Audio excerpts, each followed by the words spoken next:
incredible species. We've found ways to talk to each other on opposite sides of the world. We've discovered cures for terrible diseases, and some of us have even left this planet to explore space. But there's still so much left to find out. I'm Greg Foot. Ever since I was a kid, I've been into science. I've always been asking questions and taking things apart to understand how they work. I was the kid trawling through the rock pools and the one that tried to turn his bike into an aeroplane. I even went on to do a science degree. And I'm still asking questions. This is going to hurt, right? And I reckon a lot of you are too. And that's what this series is all about. Getting to the bottom of all those questions that never get properly answered, to reveal the secrets of everything.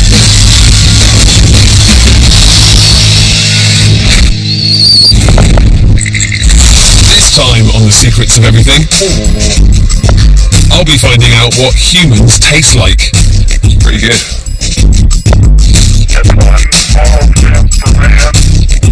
My friend Doc and I will be measuring how big a giant leap for mankind actually is.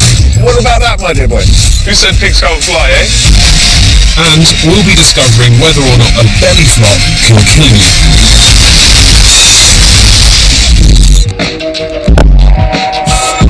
But first, I'll be finding out if there's any truth to one of our favourite urban legends.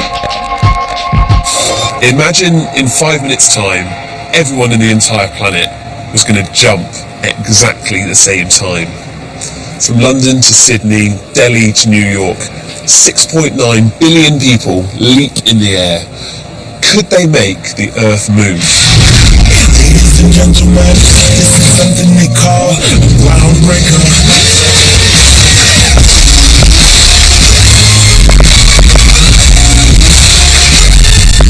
Now, the reason why I think that this urban legend could hold a grain of truth is because it is actually possible to affect the motion of the planet. Now, if I set myself spinning, just like the Earth, I go this fast. But if I pull my hands in, I go a lot faster. And it's exactly the same with the Earth. An earthquake can change the speed that the planet rotates by shifting rock around the Earth's crust. This happened recently when the Japanese earthquake made the Earth speed up, shortening the day by nearly 2 microseconds.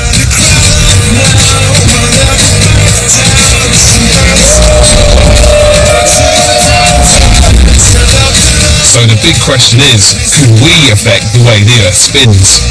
So I want to get the crowd over there at the main stage to all jump at the same time, and I'm hoping it's going to make a small earthquake. And then with a bit of maths, I can scale that up and see what would happen if everyone around the Earth jumped at the same time, and whether that would change the speed of the spin of the Earth. Meanwhile, 1.5 kilometres away, there's a man in a field who knows that size matters. He's a seismologist, here to measure the impact of our festival earthquake. Can we test it? Yes. Oh, look at that! Nice one. That is brilliant. All I need to do now is convince a crowd of 50,000 to jump at the same time. You ready to do this, Greg? I'm ready, let's do it. How you feeling, Reading Festival? Right now, we're going to try something that has never been done at Reading before on the main stage. This man is Greg Foot. Can everybody wave at Greg from BBC Three? Hello, Greg. Hey, Reading, how you doing? Okay, so we are going to try to make an earthquake. What we need all you guys to do is jump and land and hit the ground at exactly the same time. Don't do it yet. Get ready to do it. We're going to count you down. We've got scientists who are going to measure the ground, and we're going to get Reading Festival on the Richter scale. Are you ready to do this? Alright, we're going to count you down. Let's go. 5, 4, 3, 2, 1, jump! Yes, that'll do it. The muscles are working. Because this is Reading, we'll call it the Richter scale. The Richter scale. Nice. Hopefully someone's going to run on in a minute. Have we managed to make an earthquake, Reading? Apparently at 0.6 on the Richter scale, you successfully made an earthquake, Reading! Thank you. That was amazing. How did it look? Well, the jump shows up really clearly. So, Paul, we've managed to detect that 1.5 kilometres away with 50,000 people. If we have everyone in the whole world jump at the same time, could it change the length of the day? It's a bit more complicated than that. Although our crowd of 50,000 scored an impressive 0.6 on the Richter scale, earthquakes don't affect the planet's spin until they reach at least 8. And for this, you need 7 million times more people than currently live on the planet. Okay, so the urban legend is completely untrue. You cannot shift the planet if everyone jumps at the same time. You can't even change how fast it spins. There's no truth in it at all.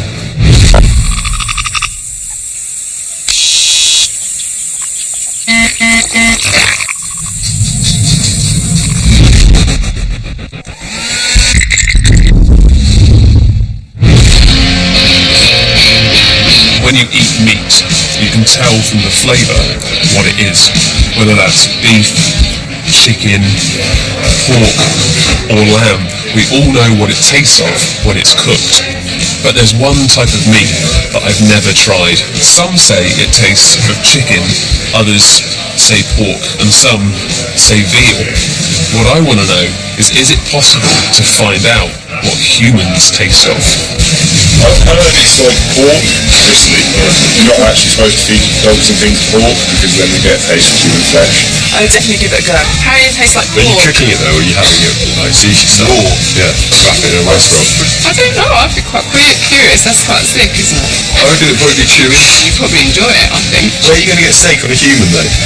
Arse?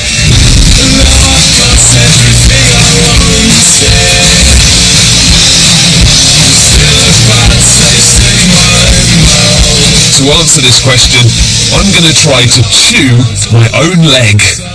Hey Steve. Hi Greg. Nice to meet you. Nice to meet you too. Thanks so much for helping me out with this. No problem, welcome to Kings. So, I believe that you're going to help me find out what humans taste of right. by taking a muscle biopsy from my leg. Is that right? That's right, we're going to take a small piece of muscle from the outer part of your quadriceps muscle, your thigh today. Okay. Under a local anaesthetic, Steve is going to get right into my leg muscle. That's big. And pull out a bit of tasty thigh.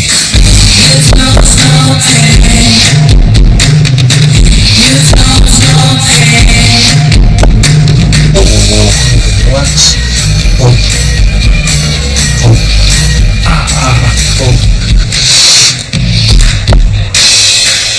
All done.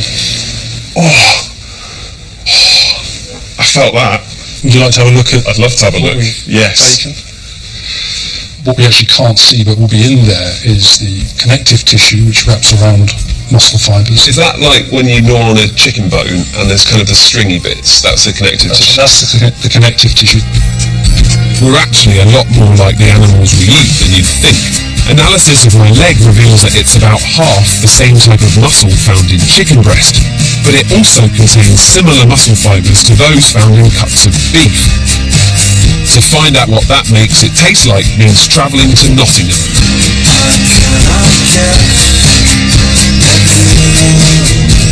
Hey Avinash. Hello Greg. How you doing? How you doing?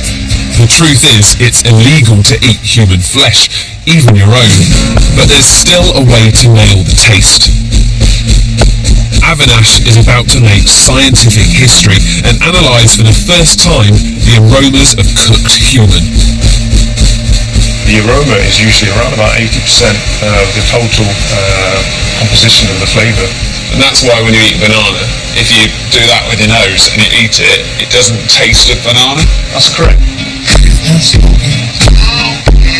So this is it. This is my cooked leg meat. That's correct, yeah. Can I have a smell? Go for it, see what you think. Yeah? Oh! Actually, that actually smells quite nice. Is it really? It's really meaty though. Okay. Like a lot richer than pork or chicken. Very distinctive. Yeah. Oh, it's like beef and ale stew or something. So, what does Avinash reckon I taste of? trending towards sort of the red meat side and also a bit towards the lamb and the pork. So it's a combination. I kind of feel like I need to taste it now for myself. You're on your own. You want a piece of me,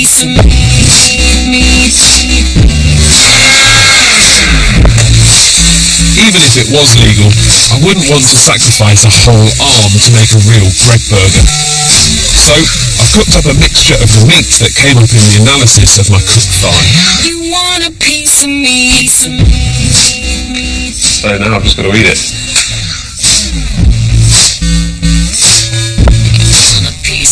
It's good. It's like really beefy, bit lamby. I think that's going to be the closest I'm ever going to get to tasting human. I'll tell you what, it's pretty good. You want a piece of me.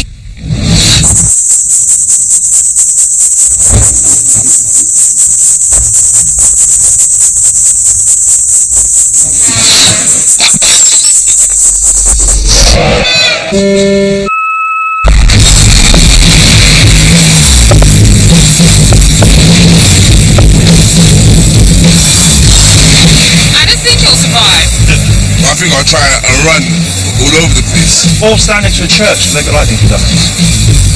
Right? Johnson, brother, if you've got any flip-flops or anything like that. I'll take off my silver. Bend over and hope for the best. Fingers crossed. Oh my. To find out how deadly lightning really is, we need someone for it to strike. My mate Johnny is perfect for this. He's an extreme sports freak, has enough hair to take a bit of singeing, and, frankly, is free.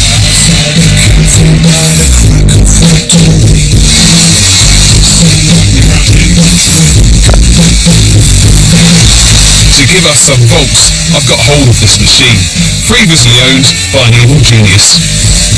It's called a Tesla coil. It turns ordinary mains electricity into artificial lightning. Lightning is static electricity. It builds up in rain clouds and escapes to Earth in a blinding flash that's hotter than the surface of the sun. But just so it's not like a bolt from the blue, I'm giving Johnny a gentle introduction to electric shocks. If we touch that electric fence, we're going to complete the circuit. Oh yeah, see, it's stronger there. Would you lick that? Conduct all that electricity. Go on. You tried to persevere. Anything that has water or minerals in it conducts electricity really well. Compared to lightning, the voltages we're dealing with here are pretty pathetic. But the truth is, your whole body is controlled by tiny amounts of electricity. These are what lazy people use to avoid exercise. So you need to strap one on. These muscle stimulators take over your nervous system and send must-work harder impulses to puny muscles. I feel it in my finger there. So that's the electricity causing Johnny's muscles to spasm, and he has no control over it. If he was hit by lightning, obviously the effect would be a lot stronger. And if it went over his heart muscle, then that could be very, very problematic. Right, time for Johnny to experience a real lightning strike. Only kidding, we've asked a plastic construction worker to step in instead. Because if you're an actual person, you really want to avoid getting hit. Maybe by sheltering under a tree. Or maybe not.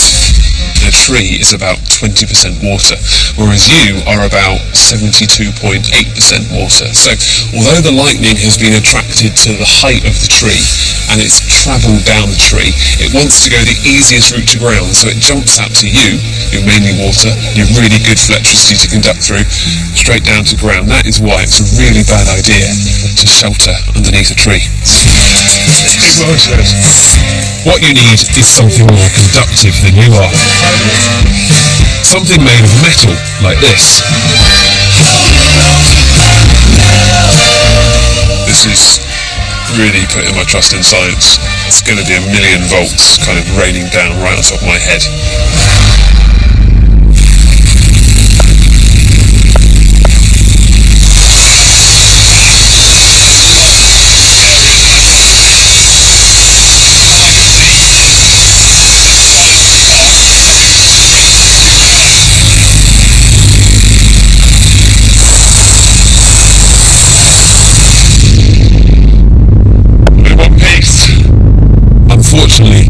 these aren't very portable.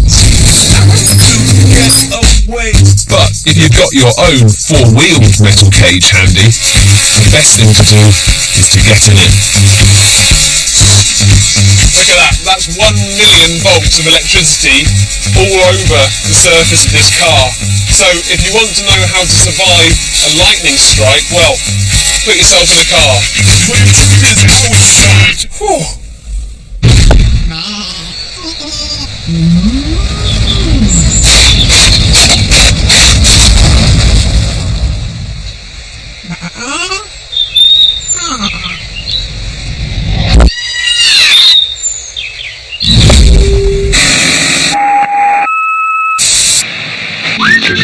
Here's Professor Logic. How do you do, Professor? Professor Logic is a busy man. So much to see, so much to learn, so much to measure.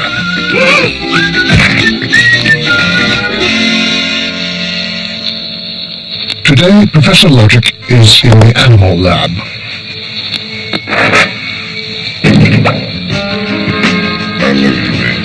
He's looking at how new animals come from old ones. But they're from the same family. I'm not sure that's a good idea. Oh, I say, Professor, I really think you ought to stop now.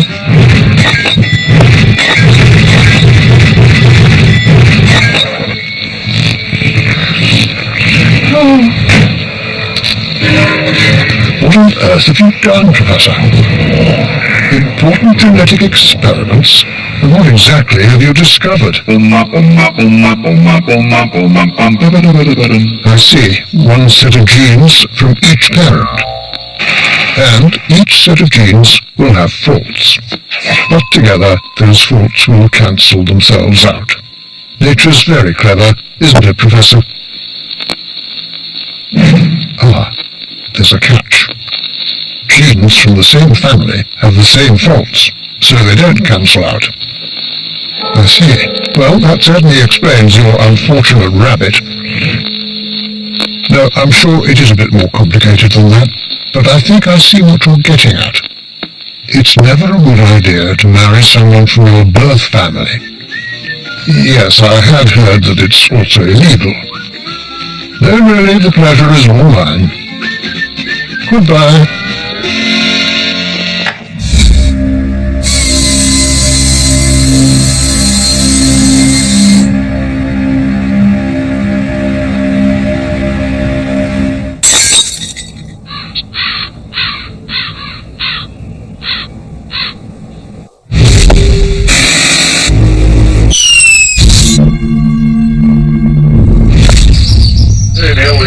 Coming down the ladder now. Right to jump. That's one small step for man, one giant leap for mankind. Whenever I watch the lunar landings, there's one question that I can't get out of my head. Just how big is one giant leap on the moon? If there's anyone I know who can help me get to the moon, it's a man who is a chemist, practical engineer, meteorologist, and Polish musician? He is Dr. Zbigniew Szydło. I just call him Doc. Doc and I have come to this massive shed 50 miles north of London to recreate the moon and hopefully achieve some epic jumping. First things first though, I need to measure one giant Earth leap. 3, 2, 1, jump! 3, 2, 1, jump! 68. 68 centimetres. Oh. Now, the reason that I can't jump any further than 68 centimetres up is partly because I'm not very good at jumping, but mainly because I'm not very good at escaping the Earth's gravity. So, if you drop a hammer, it's the Earth's gravity that pulls it down to the middle of the planet. The moon is a much smaller mass than the Earth, and that means that the gravity actually ends up as 1/6 of that here on the planet. On the moon, there's much less gravity keeping your feet on the ground, so you'd be far lighter than on Earth. Giant leaping guaranteed. To find out what that actually feels like, we need to go to the moon, or alter reality here on Earth. Plenty of helium, so we're all going there. All set to I want to go. try it with that. Yeah. You just talk like that.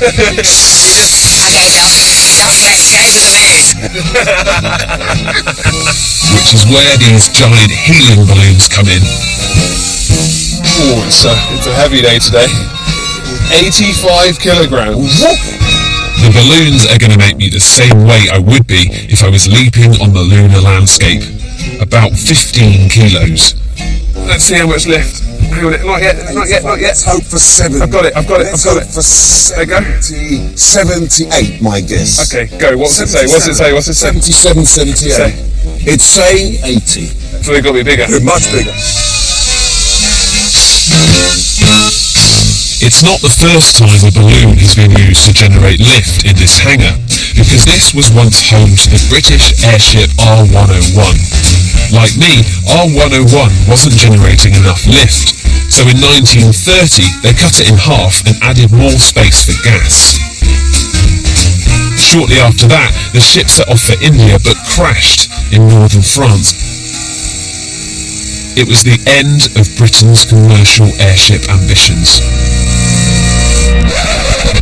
Anyway, our buoyancy issues have now been addressed. Should now be feeling much like. And it's time for my maiden flight. Just a little jump of joy. Our passions will come down on my shoulders. Okay, watch out. Ready, go.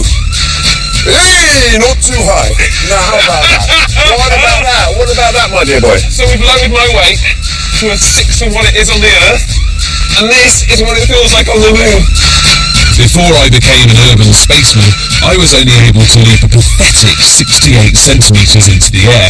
Question is, how high can I get now? Yum! Whoa! Okay, right, we've got it here. That was a massive 199. 1 metre 99 Well, that's centimetres. certainly a huge improvement on last time.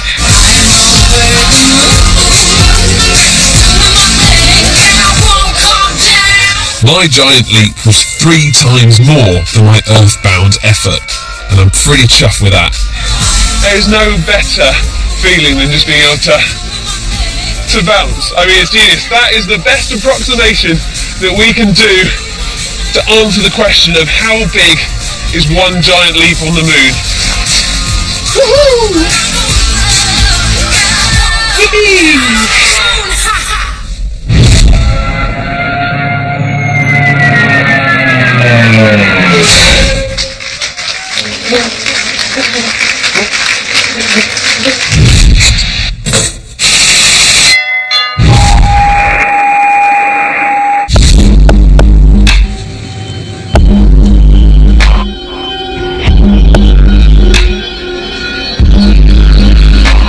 Now, there are probably 1,001 ways to die, none of which particularly appeal. But there is one fairly interesting way that's always intrigued me about whether it can happen at all.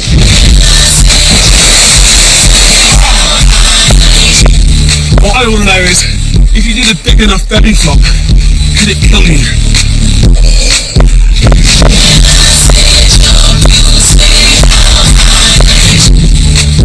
When you dive in, all the energy from the dive is concentrated on a very small area, the size of your hands. Water has a tendency to stay put. But in a dive, your body is streamlined, so easily moves the water out of your way and the impact is gentle. But when you belly flop, the water still has the same inertia, that resistance to move. But the outcome is very different.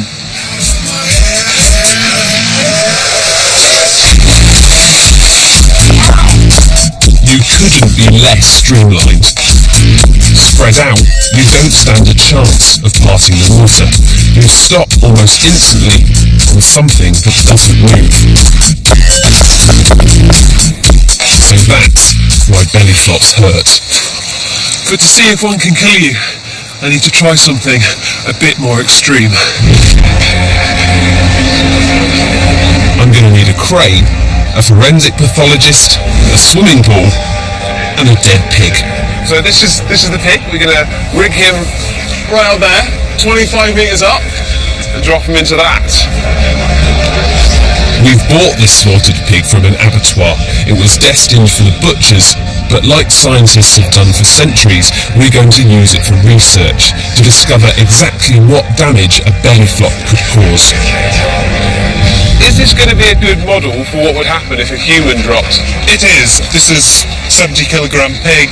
The average human being is 70 kilograms. Skin is similar, bones, muscle, even the organs, so it should be fairly representative. Right, first things first then, let's rig this guy up and get ready for the drop.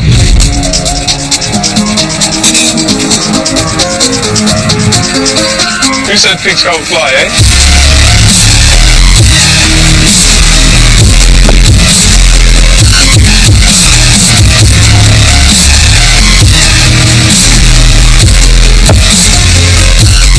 I really hope it doesn't break the pool open. Right then. Any problems? No? All set? Arming. 3, 2, 1.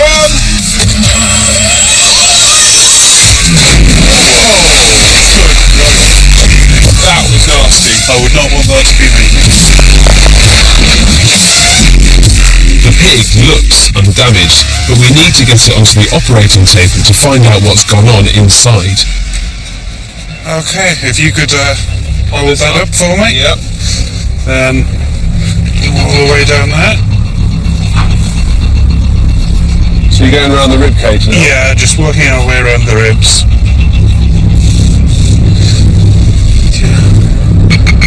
And there we go. What have we got there then? Right, as we get in here you can feel certainly that rib's fractured. So that's just snapped the rib? Yeah, the impact probably with this leg pushing in as it hits has just snapped that rib quite effectively. Because of the speed our pig belly flopped, the water just couldn't get out of the way quick enough. It's as if it had landed on concrete. Oh, what's that? There's guns there. Ruptured bowel. So, would that be fatal? Not immediately, but it's going to contaminate your abdomen, give you peritonitis, and you wouldn't last long. So this damage is just from the belly flop. You've got a broken rib, you've got a ruptured bowel. Yep. Oh, no. Oh! So right in there, that bit of liver is torn. That's literally just the force of the impact pulling that bit of organ apart. If you were alive, your liver has an awful lot of blood going through it. That would bleed rapidly. That can certainly kill you very quickly.